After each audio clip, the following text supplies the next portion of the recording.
This is DC Live on GameOver.news. On February 18, 2025, President Trump has taken bold action to expand access to IVF. His executive order directs policy recommendations to safeguard IVF treatments and lower costs, making fertility care more affordable for American families.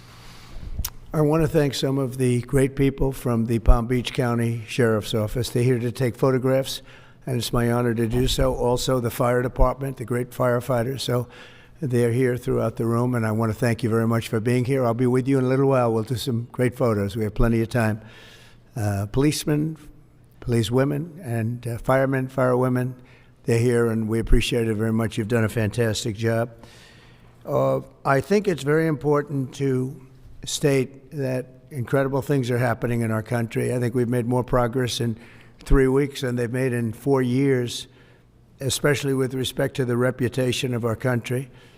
And people are respecting us again as a country and as a powerful country, and maybe a smart country, but maybe not so smart, because when you look at some of the waste, fraud, and abuse that's being uncovered by DOJ and the people at DOJ, these are young, often young, but super brilliant people, incredible computer scientists and other things, and they're finding levels of fraud and waste and abuse like I think nobody ever thought possible. But before we do that, I just want to ask Will to come over. I've just finished signing some executive orders, and if we could start with that, Will, you might want to come up here and just explain what we did. Thank you. Good afternoon, y'all. A short while ago, President Trump signed three items. The first is an executive order relating to the affordability and availability of in vitro fertilization and other fertility treatments. These are treatments that have become unaffordable for many Americans, or have been unaffordable for many Americans. And the executive order is a directive to the Domestic Policy Council to examine ways to make IVF and other fertility treatments more affordable for more Americans. The second item that we signed was a presidential memorandum imposing radical transparency requirements on government departments and agencies, in keeping with President Trump and the administration's broader commitment to governmental transparency. What this presidential memorandum would do is require, as waste, fraud, and abuse is uncovered, as programs are canceled, and ultimately as taxpayer dollars are saved, this presidential memorandum would require departments and agencies to make all of the details of that freely available to the public. Lastly, we have another executive order that President Trump signed relating to independent agencies. This executive order would establish important oversight functions in the Office of Management and Budget and its subsidiary office, OIRA, supervising independent agencies and many of their actions, and also reestablishes the longstanding norm that only the President or the Attorney General can speak for the United States when stating an opinion as to what the law is. Thank you very much, Will. That was the primary purpose of this conference, to explain that they're all very important in their own way. Fertilization, I've been saying that we're going to do what we have to do, and I think the women and families, husbands, are very appreciative of it. But that was it. I do want to say while I'm up here, I've been contacted by some of the biggest companies in the world, and because of what we're doing economically and through tariffs and taxes and incentives, they want to come back into the United States. And we'll be announcing various very large companies, the biggest actually, and they'll be coming back, having to do with chips and having to do also with cars and lots of other things. We're going to be announcing some very, very big, momentous decisions are being made by companies all around the world, the biggest, and they want to come back into the U.S. Car plants are being canceled in other locations now because they want to build them here. And you read about a couple, not that I want to mention names or anything, but you read about a couple of big ones in Mexico just got canceled because they're going to be building them in the United States. And that's very simply because of what we're doing with respect to taxes, tariffs, and incentives. And I think it's a very important thing. And you'll be seeing this over the next probably over the next 2 years, to be honest, but you're going to see a lot of it over the next couple of weeks. A lot of big ones are going to be announcing. And so while we're here, I guess we can take a couple of quick questions. Go ahead, please. Please. Mr. President, have you decided specifically what the auto tariff rate should be? Yeah, I probably will tell you that on April 2nd, but it'll be in the neighborhood of 25%. What about semiconductors and pharmaceuticals? It'll be 25% and higher, and it'll go very substantially higher over a course of a year. But we want to give them time to come in because, as you know, when they come into the United States and they have their plant or factory here, there is no tariff. So we want to give them a little bit of a chance. Yes, thank you.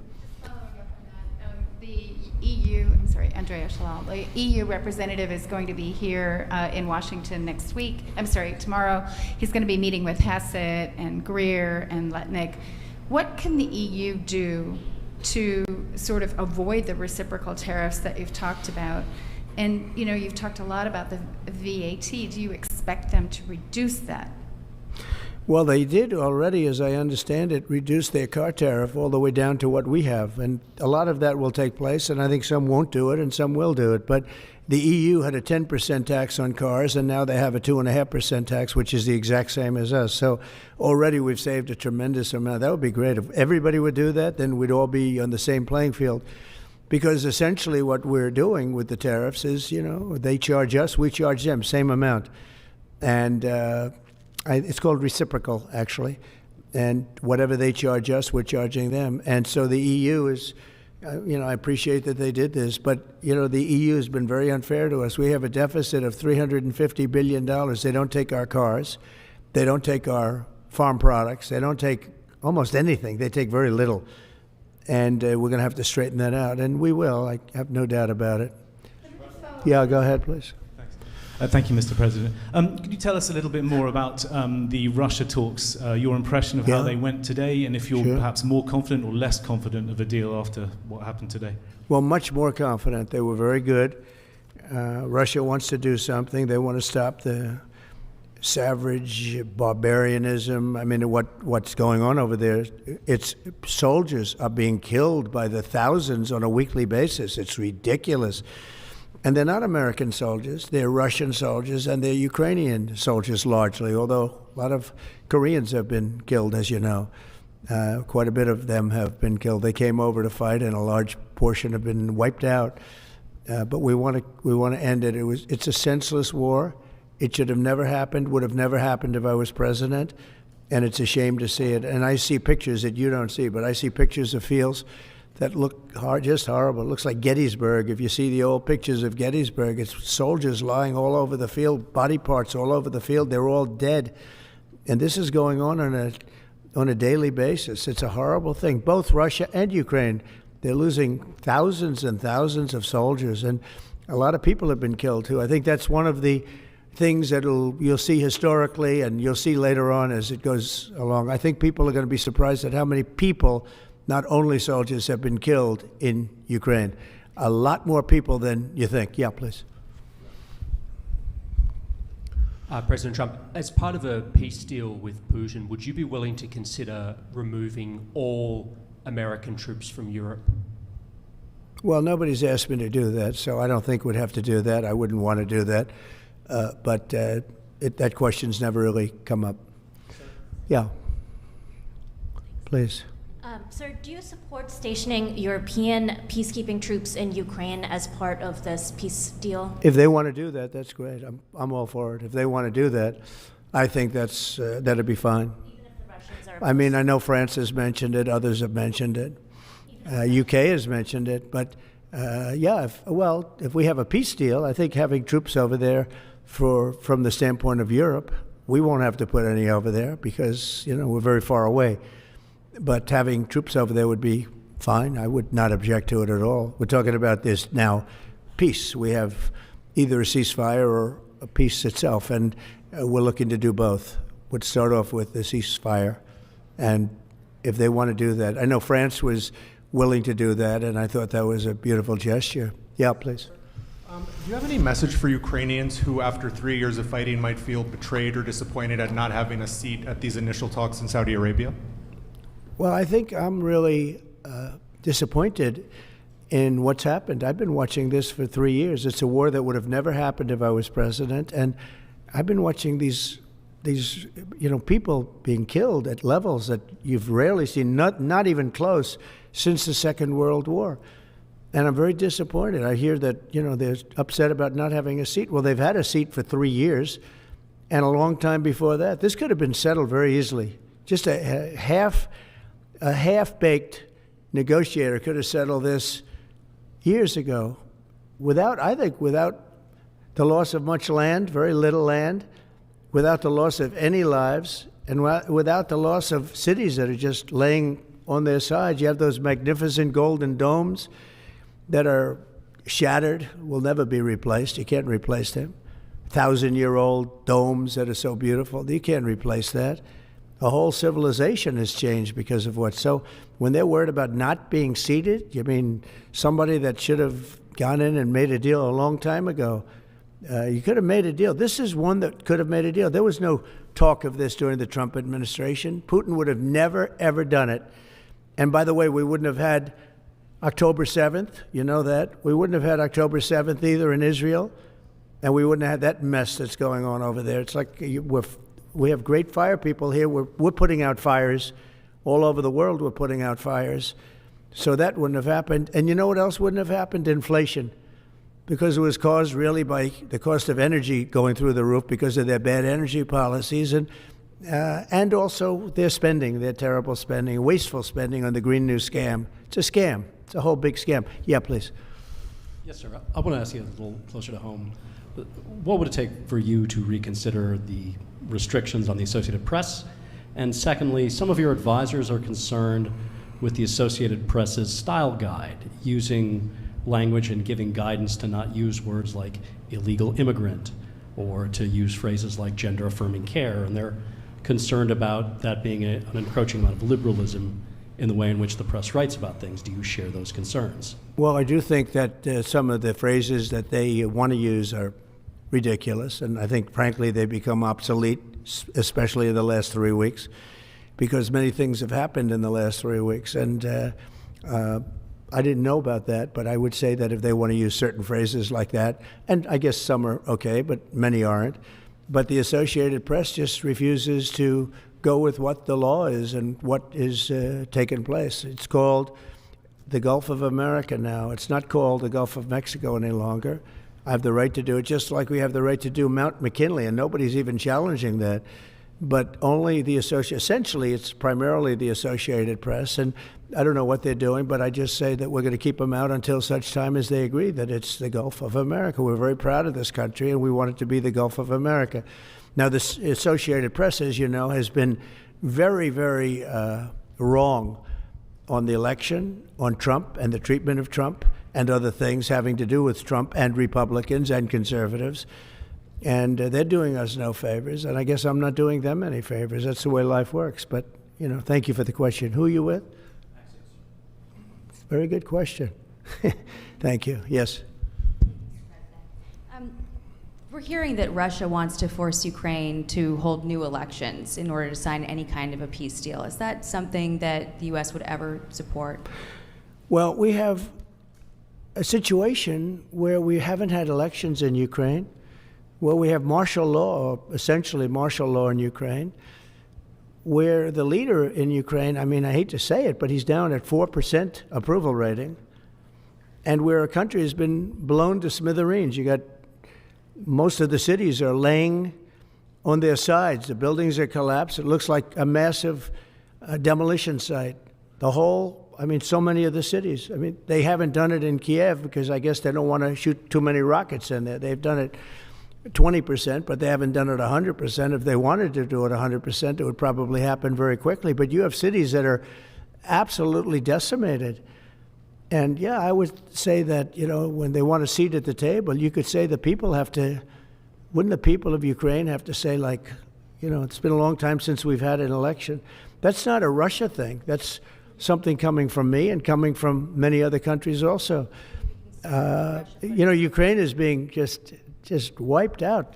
Look at what's happening to the cities. There are cities, there's not even a building standing. It's a massive, you talk about Gaza. it's literally, these cities look like Gaza. Actually, many have percentage-wise, more buildings knocked down than in Gaza. So, people are tired of it. People want to see something happen. And, the other thing that it's been bothering me for a long time, because I solved the problem with NATO. They paid hundreds of billions of dollars into the funds of NATO when I said you got to pay, because the United States was paying for European countries, and then they take advantage of us on trade. But I've seen it. Look, they have to pay. They have to find out, where is the money going to? We have, I believe President Zelensky said last week that he doesn't know where half of the money is that we gave him. Well, we gave them, I believe, $350 billion, but let's say it's something less than that, but it's a lot. And we have to equalize with Europe, because Europe has given us given a very much smaller percentage than that. I think Europe has given $100 billion, and we've given, let's say, 300 plus, and it's more important for them than it is for us. We have an ocean in between, and they don't. But where is all the money that's been given? Where is it going? And I've never seen an accounting of it. We give hundreds of billions of dollars. I don't see any accounting. So I want to see peace. Look, you know why I want? Because I don't want all these people killed anymore. I'm looking at people that are being killed, and they're Russian and Ukrainian people, but they're people. Doesn't matter where they're from on the whole planet. And I think I have the power to end this war. And I think it's going very well. But today I heard, we weren't invited. Well, you've been there for 3 years. You should have ended it 3 years. You should have never started it. You could have made a deal. I could have made a deal for Ukraine that would have given them almost all of the land, everything, almost all of the land, and no people would have been killed, and no city would have been demolished, and not one dome would have been knocked down. But they chose not to do it that way. And President Biden, in all fairness, he doesn't have a clue.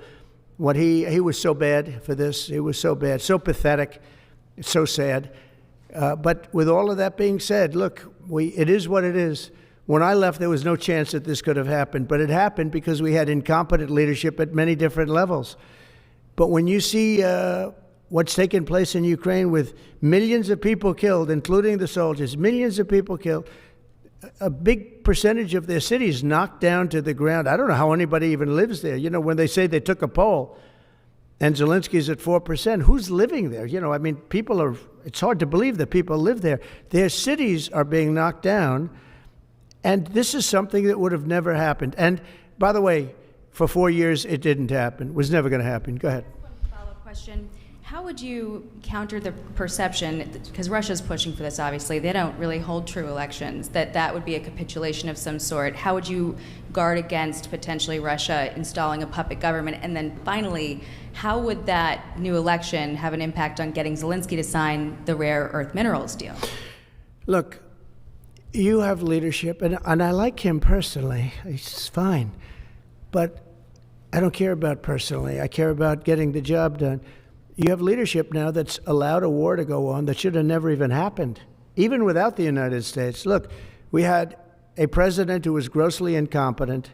He had no idea what he was doing. He said some very stupid things, like going in for portions and all of the things. He made a lot of bad statements, but he's grossly incompetent, and I think everyone knew that. This is something that should have never happened, would have never happened. And I used to discuss it with Putin. President Putin and I would talk about Ukraine, and it was the apple of his eye, I will tell you that. But there was never a chance of him going in. And I told him, you better not go in. Don't go in. Don't go in. And he understood that. He understood it fully. But I'm only interested, I want to see if I can save maybe millions of lives. This could even end up in a World War III. To be honest with you, you've been hearing now Europe is saying, well, I think we're going to go in and we're going to go. All of a sudden, you're going to end up in World War III over something that should have never happened. And, it's a very sad situation. Yeah, please. In a court filing, the White House said that Elon Musk is not a DOJ employee and has no authority to make decisions. Can you clarify for us today what Elon Musk, exact role is there? Yeah. Elon is, to me, a patriot. So, you could call him an employee, you could call him a consultant, you could call him whatever you want.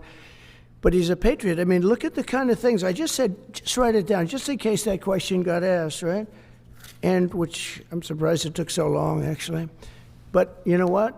Ukraine's a bigger deal because people are dying by the thousands a week, thousands. But look at this, from 90 to 99, Social Security, 6,054,000 people.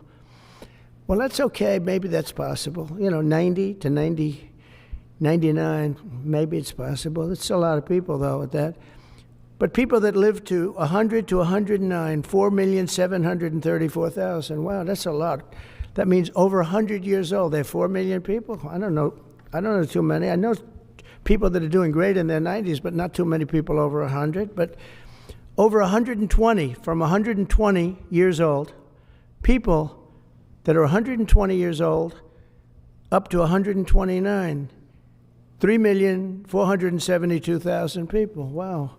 That can't possibly be, because the record is like, I think it's one person, a woman, lived to 127, but they have 3,472. Okay, but now we're going really in. People from 130 years old to 139-year-old, 3,936,000. Wow. I wonder if people are getting paid with all this. I mean, are these checks? And that's what we're checking right now. People from 140 years old to 149 years old, 3,542,000, 140 years old and beyond. Now we're really going, because we're looking to break the record by 25 years. People from 150 years old to 159 years old, 1,345,000. These are by the way, these are in the computer files. This is what they do well. They're super. I asked Elon, who are these Doge people? He said they're super brilliant computer people and they love the country. It's simple. Wait a minute. People from 160 years old to 169 years, 121,000. So 160-year-old people. 170 to 179,000, 6,087. But now, let's go into the real numbers. From 200 to 209 years old, 879 people. From 210 years old, I haven't met any of them. And if I did, I would bless them. I would worship the ground they walk on. 210 to 219 years, 866. From 220 years old to 229 years old, 1,039. And then you have two people. From 240 years old to 249 years old, one person. And there's one person that's 360 years old. That's just that. And then, where's the money being spent, right? Let's go into that for just a second. $520 million for a consultant on the environment. It's called Environmental, Social, and Governance. Investments in Africa and mobilize private sector resources. $520 million. Somebody got $520 million for an environmental, sounds like an environmental study. I've always been one that paid a lot of money for my environmental studies, but I paid like $50,000, not $520 million. $520 million for ESG. $25 million to promote biodiversity, conservation, and promote licit livelihoods by developing socially responsible behavior in the country of Colombia. Well, it's nice, $25 million to go into Colombia for something that nobody ever heard of. $40 million to improve the social and economic inclusion of sedentary migrants. $40 million. $42 million for Johns Hopkins, great place, to research and drive social and behavior change in Uganda. $42 million. What about us? What about social change in our country? $70 million for a center at Purdue to research university-sourced, evidence-based solutions to developmental challenges. I mean, these are massive numbers on things that nobody ever heard about. $10 million for Mozambique voluntary medical male circumcisions. $10 million for circumcisions in another country. $9.7 million for UC Berkeley to develop a cohort of Cambodian youth with enterprise-driven skills. In other words, let's teach them something about enterprise. What about our people? Can't we teach them about enterprise? $2.3 million for strengthening independent voices in Cambodia. $32 million to the Prague Civil Society Center, which is a very liberal group of people. Wonder how much of that money came back to the people that approved it. $14 million for improving public procurement in Serbia. $486 million to the Consortium for Elections and Political Process Strengthening, including $22 million for inclusive and participatory political process in Moldova, and $21 million for voter turnout in India. Well, why are we giving $21 million to India? They got a lot of money. They're one of the highest taxing countries in the world in terms of us. We can hardly get in there because their tariffs are so high. I have a lot of respect for India. I have a lot of respect for the Prime Minister. He just left, as you know, 2 days ago. But we're giving $21 million for voter turnout. It's voter turnout in India. What about, like, voter turnout here? Oh, we've done that, I guess. We did $500 million, didn't we? It's called the lockboxes. $20 million for fiscal federalism in Nepal. Listen to these numbers. This is all fraud. $19 million for biodiversity conservation in Nepal. $1.5 million for voter confidence. We want to give them confidence in Liberia. $14 million for social cohesion in Mali. $2.5 million for inclusive democracies in South Africa. $47 million for improving learning outcomes in Asia. Asia's doing very well. They're doing a lot better than we do in the schools, aren't they? $2 million to develop sustainable recycling models to increase socioeconomic cohesion among marginalized communities in Kosovo and Eshkali and in Egypt. We're talking about hundreds of billions of dollars. I could, by the way, I could read this all day long. I could go on all day long, and you'll see hundreds of billions of dollars, and we're doing it. But when I saw the Social Security numbers, I said, wow, that's really something. So we have, let's just go above 100 years old. We have millions and millions of people over 100 years old. Everybody knows that's not so. We have a very corrupt country, and it's a sad thing to say, but we're figuring it out. Now, the good thing about Social Security and what I read is if you take all of those numbers off, because they're obviously fraudulent or incompetent, but if you take all of those millions of people off Social Security, all of a sudden we have a very powerful Social Security with people that are 80 and 70 and 90, but not 200 years old. You know, so it's a very positive thing. How about over here? Yeah, please. Your reaction to Michelle King, the head, resigning after the DOJ? Who resigned? The head of Social Security. I don't know. I mean, I resigned or got fired. I think got fired. You know, when you fire somebody, they always resign, and then they say, we resigned. But when you have numbers like that, I think really it's got fired. They have to get fired. Who would keep them? How could you have numbers like this? Now, the big thing is, how many of these people got paid? Were they getting paid? Were they getting paid? How many of them were getting paid Social Security? Because if that's the case, it's a massive fraud. We'll have to call those great Palm Beach police into this situation, right? You guys would figure that out very quickly. But how many of them are being paid? I mean, maybe millions of them, but it's a total fraud. Also, a lot of illegal immigrants are in Social Security that shouldn't be there. Yeah, please, go ahead. Mr. President, there was a big wave of probationary federal workers who were fired over the weekend. Some of these workers focused on nuclear weapons security, were immediately rehired. Do you have any concerns about how these terminations have No, not at all. I think we have to just do what we have to do. It's, you know, you're going to, it's amazing what's been found right now. It's amazing. If we feel that in some cases they'll fire people and then they'll put some people back, not all of them, because a lot of people were let go. Don't forget, I got elected on the basis of making our government stronger and smaller, because we have millions of people that obviously they're paying millions of people that shouldn't be paid. And that has also to do with workers. Yeah, please. No, go ahead. Axios, New York Times.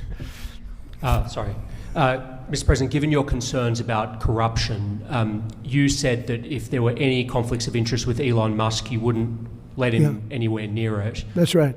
Doge and SpaceX employees are now working directly at the Federal Aviation Administration and the Defense Department, agencies that have billions of dollars in contracts with Musk's companies or that directly regulate his companies.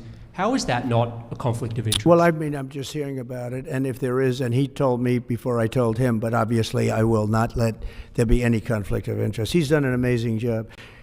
They've revealed, in fact, he's going to be on tonight, a big show called Sean Hannity at 9 o'clock, and he's on and I'm on, and we talk about a lot of different things. And any conflicts, I told Elon, any conflicts, you can't have anything to do with that. So anything to do with possibly even space, we won't let Elon partake in that. Yeah, please.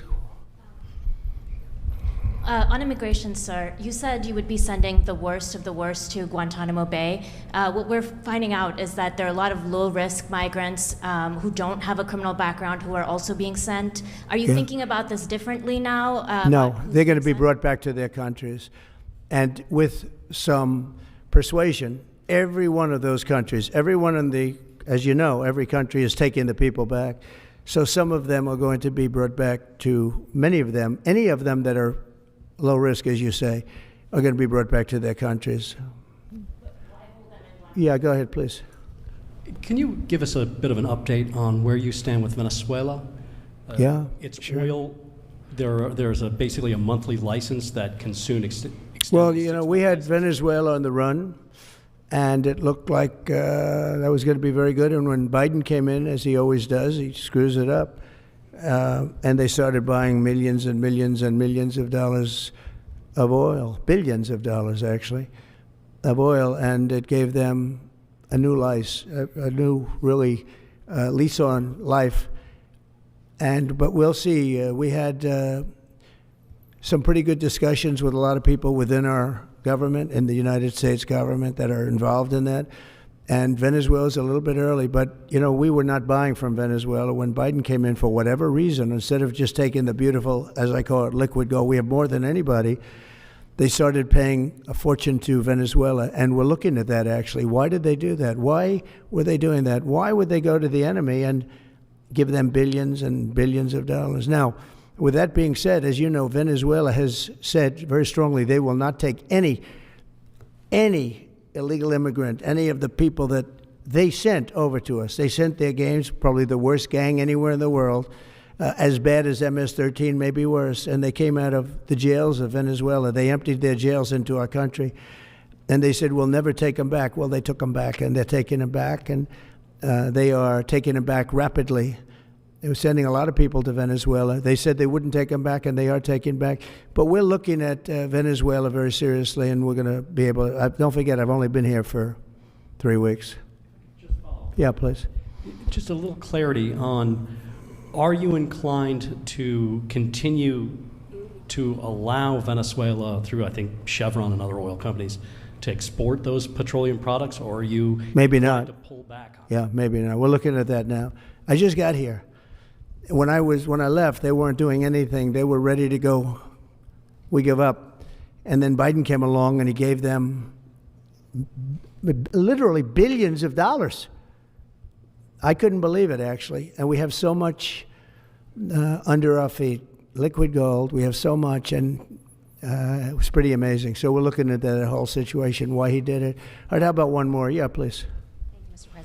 What can you tell us about the CIA drone flights over Mexico? Is this the next step in the war against the cartels? Well, we're going to see. Should they have authority to take lethal action? Mexico's allowed a tremendous number of people to go through their country into ours, and even people coming from Mexico, and illegals, totally illegal. They've allowed people to empty jails into Mexico and then let them come through with this totally ridiculous open border policy of the Biden administration. So millions of people have come in, and hundreds of thousands, and actually millions, are criminals. They came in from jails all over the world. They'd release them into Mexico, and they come into our country. And they also came in from Canada, by the way, large numbers through Canada. In fact, when we closed up the one border, they came in through the other border. So Canada is not an uninterested party. But I will say this. We're dealing with Mexico. I have a very good relationship with Mexico, but I think Mexico is largely run by the cartels, and that's a sad thing to say. And if they wanted help with that, we'd give them help. But Mexico, if you look at what's gone on with Mexico for years now, but now especially, it's run by the cartels. And they've allowed millions of people to come into our country from jails and prisons of other countries from all over the world, not just South America, Africa, Asia, all over, a lot from the Congo in Africa, a lot. They opened their jails, they came in through Mexico, and we have some of the worst criminals coming in from the Congo and other places. So it's not just South America, and it's not just Venezuela, but they opened their jails. And you know the crime rates in Venezuela and other places all over the world has gone way down. You know why? Because they've given us their prisoners, they've given us their drug lords and their gang members, and it's hard to believe that we accepted this. It's hard to believe that we allowed open borders, and we're taking in, hundreds of thousands and millions of people coming in from all over the world that are absolute stone-cold criminals. In fact, 11,088 murderers, and many of those people have murdered more than one person. Why are they giving us these people, and why are we taking these people under Biden? You had a border czar that never went to the border. Happened to be a vice president, never went to the border, never called the border people. I call them all the time. I speak to them all the time. But here's the good news. We have the most secure border we've ever had right now. As secure and even more secure than I had it 4 years ago. And the Border Patrol is doing incredible. ICE is doing incredible. Tom Homan's unbelievable, and Kristi Noem has been just working very, very hard, very, very hard. And we have the best numbers we've ever had, and we're going to keep it that way. And we're going to find out how a thing like this could have happened to our country, because who would allow this to happen? What they've done to our country is so sad. Thank you very much. Thank you. Thank you for us. This is DC Live. Everything Washington, plus the politics, on GameOver.news.